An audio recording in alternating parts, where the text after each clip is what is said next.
ان دنوں میں ہاسپٹل میں اپنی مام کے ساتھ تھی۔ وہ عورت مجھے ملی کیونکہ رات کو وہ بہت ڈسٹرب ہوتی تھی۔ وہ اپنی بیٹی کو ساری رات باتوں میں لگا کے سلاتی تھی۔ پھر میں نے ان سے پوچھا اس کو کیا ہوا ہے؟ اس نے مجھے بتایا جب یہ چھوٹی تھی تو یہ نیند میں اٹھتی تھی، نیند میں چلنے کی عادت تھی اسے، لیکن ہم لوگوں نے اس بات پہ زیادہ دھیان نہیں دیا۔ ہم نے سوچا یہ بڑی ہو جائے گی تو ٹھیک ہو جائے گی، لیکن آہستہ آہستہ اس کی یہ عادت ضد پکڑ گئی۔ یہ اتنی بڑی ہو گئی، 10th کلاس کی اسٹوڈنٹ تھی، تب بھی یہ نیند میں اٹھتی تھی۔ ایک دن میرے اوصال خطا ہو گئے جب اس نے مجھے کہا کہ میرے جیسی لڑکی آتی ہے، مجھ سے بات کرتی ہے۔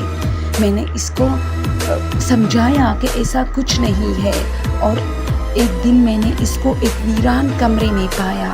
اس کمرے میں ہم لوگ زیادہ نہیں جاتے تھے۔ میں نے اس کو سمجھایا کہ رات کو ایسی جگہوں پہ نہیں آتے، لیکن اس نے مجھے بتایا کہ امی وہ مجھے بلاتی ہے ایسی جگہوں پہ۔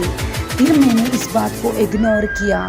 جب مجھے اس بات کا بخوبی اندازہ ہو گیا کہ اب یہ کافی زیادہ بیمار ہے، میں نے اس کو ہاسپٹل میں داخل کرایا۔ پھر ایک دن اس کی سسٹر کی کال آئی اور اس نے مجھے کہا کہ آپ کی پیشنٹ کافی سیریس ہے۔ جب میں آئی تو اس نے مجھے بتایا رات کو یہ کسی سے بات کرتی ہے۔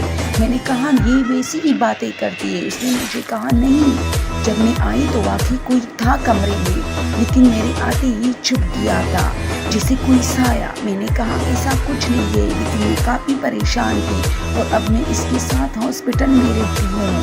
ہاسپٹل میں اس کی پوری زندگی ہے۔ جب یہ گھر جاتی ہے تو اور بھی زیادہ یہ حرکتیں خطرناک حد تک کرتی ہے۔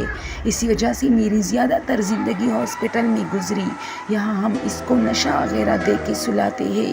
یہ ہمیشہ ویران جگہوں کی طرف زیادہ جاتی ہے۔ میں کافی پریشان تھی اس لڑکی کی باتیں سن کے۔ وہ کافی بیمار تھی اور کمزور تھی، اور اس کے بعد جب میں گھر آئی تو مجھے پتہ نہیں چلا کہ اس کے ساتھ آگے کیا ہوا تھا۔ دوستوں یہ چھوٹے چھوٹے واقعات کافی ڈراؤنے اور ہارر ہوتے ہیں۔ اگر آپ لوگوں کو سٹوریز پسند ہو تو پلیز چینل کو سبسکرائب کیجیے۔